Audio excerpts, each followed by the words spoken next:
Bagi saya anugerah Allah itu sebenarnya adalah pemberian Allah di dalam Yesus Kristus untuk kita umat manusia, yaitu penebusannya di atas kayu salib.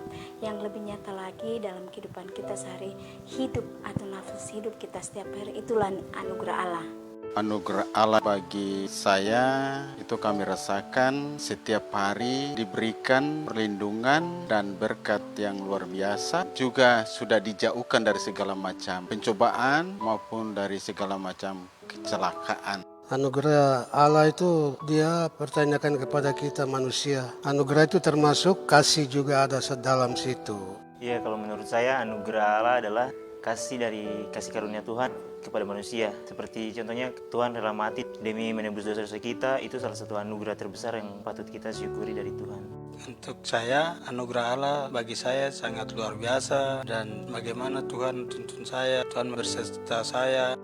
Anugerah tentu saja sama dengan kata kasih Allah, itu sama. Tetapi oleh karena kasih dan anugerah Allah, kita telah diberi karena penebusan di dalam Kristus. Jadi jika kita masih hidup dan kita masih ada sampai hari ini, itu semua semata-mata hanya karena anugerah dan kasih Allah.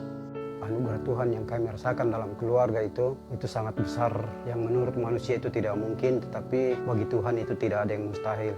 Hanya Tuhanlah satu-satunya pilihan hidup kami, Tuhanlah satu-satunya yang bisa menolong kami dari segala beban hidup kami. Berbicara soal anugerah Allah, tentu itu satu hal yang sangat istimewa. Sebab anugerah Allah datangnya tentu dari Allah sendiri, dan itu diberikan kepada kita manusia yang memang sebenarnya kita merasa bahwa kita tidak layak untuk menerima pemberian itu. Tetapi Allah berkenan menyatakannya bagi kita. Anugerah Allah adalah pemberian atau hadiah yang berasal dari Allah kepada manusia atau setiap orang yang diperkenankannya. Kita juga bisa bekerja, kita juga bisa berkarya, dan kalau kita semua bisa berkumpul sampai malam hari ini di dalam ibadah akhir bulan November, itu juga karena anugerah Allah.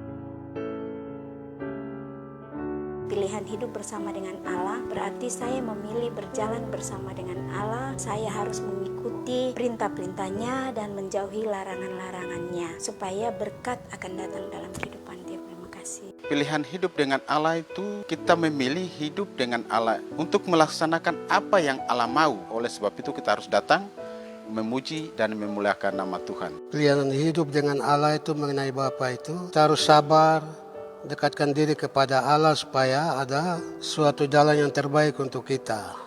Menurut saya pilihan hidup dari Allah itu saya memilih hidup dekat dengan Tuhan karena saya tahu bahwa jalan Tuhan jalan yang terbaik. Saya memilih bersama-sama dengan Allah karena saya selalu dituntun kalau kita tidak memilih Tuhan pasti kita akan terpeleset. Oleh sebab itu pilihlah Tuhan sebagai teman hidupmu supaya anugerah Tuhan selalu indah. Dan pilihan hidup kami, apapun yang terjadi dalam keluarga kami tidak akan lari dari Tuhan.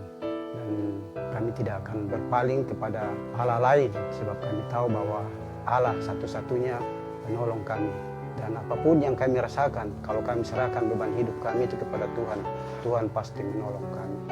Pilihan hidup dengan Allah itu merupakan satu bukti tanggapan kita terhadap anugerah Allah yang Allah nyatakan bagi kita manusia. Tapi tentu sebagai anak-anak yang dikasihi oleh Tuhan, kita perlu menanggapi anugerah itu dengan memilih untuk hidup dengan benar di hadapannya. Pilihan hidup saya adalah terus bersama-sama dengan Allah, melakukan perintahnya, dan saya terus ada untuk melayaninya. Karena itu adalah pilihan hidup yang utama bagi saya, bagi keluarga saya, dan kemanapun saya pergi, Allah ada di dalam hidupku.